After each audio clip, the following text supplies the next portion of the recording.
I am with Jennifer Kornblum with Jennifer Kornblum Law. Well, good to see you again. Yeah. We've met before. I met her at a seminar at the Resource Center talking about estate planning. Yes. All right. And I know that you've got the info when it comes to that because I listened to it and I learned a lot.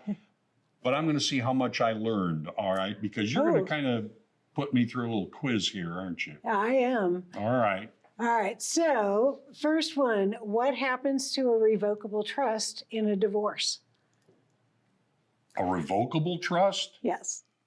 The only thing that I can think of is because it's revocable, it can be changed at any time. That's really smart and true. So, what happens when people get divorced is the trust terms will control, but what usually happens is whatever the husband's separate property was will remain separate. Whatever the wife's separate property was will remain separate, and their joint stuff will be divided.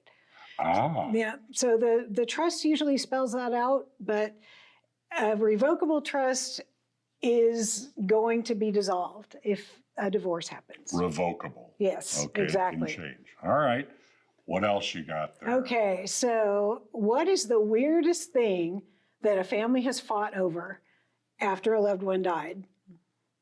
The weirdest thing? Yes, there's a lot of answers to this. I'm sure there are, but I'm just going to say the dog. You are so close. Really? It was the dead cat buried in mom and dad's yard. The I'm serious. The kids fought over who The was going to dead get cat. the dead cat Oh my out of mom and dad's gosh. yard. Okay. Yeah. But that just goes to show you things need to be planned out because Oh, yes. that's crazy. Yeah, and people fight over stuff. They don't really fight over money as much. It's really the stuff, including the cat. No, it's not the cat. It's the dead cat. That's the part that gets. Okay. Yes. All right. I'm ready for the next one. Okay. So I built a second house on my property. Do I have to have a new deed now? For the house? Mm-hmm. You know, I have no idea. I'm going to say yes, you probably should. And actually, the answer will surprise you. You don't need a new deed. The deed pertains to the land. Yes. Yeah. And so the deed doesn't have to be changed. Even if you build 3 houses on it, you're still going to have to check with the county to make sure that's okay. That's one of those kind of things, of course, the seminar, this covers these types of things.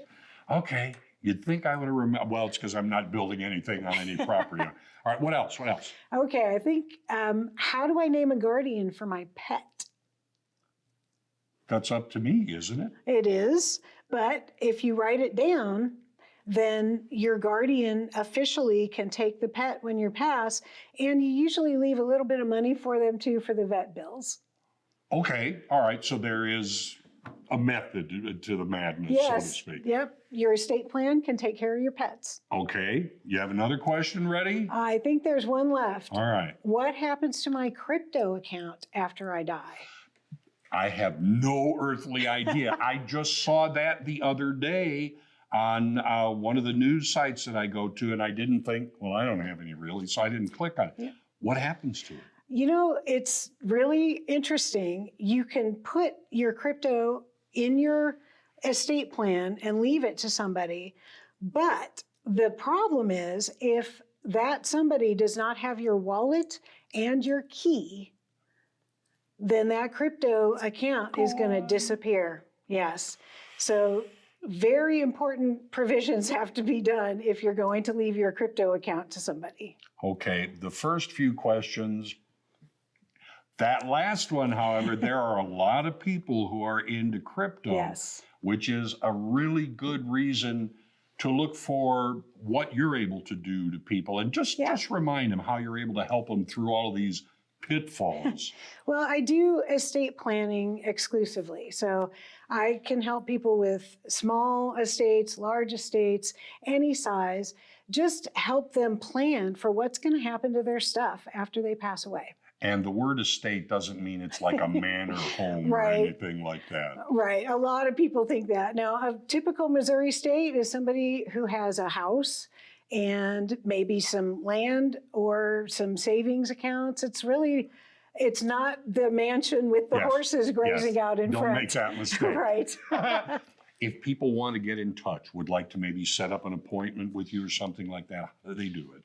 Well, they can call the Resource Center. That's where I am based at 417-882-1800. And we have seminars that we hold for estate planning a couple times a month.